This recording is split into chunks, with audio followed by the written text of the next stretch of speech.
পরে হলো না মরণ। ও একদিন মা বাবা ছেড়ে দেশ ছাড়িয়া যেতে হবে পরারি ঘরে।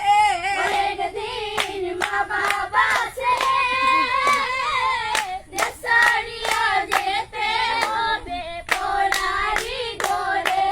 ওরে পরা কি বুঝিবে তখন, পরা কি বুঝিবে ওরে পরা কি বুঝিবে তখন, পরা কি বুঝিবে তখন। শুনো নারীগণ, ও হায় রে শুনো নারীগণ, কেন বিধি জন্মের পরে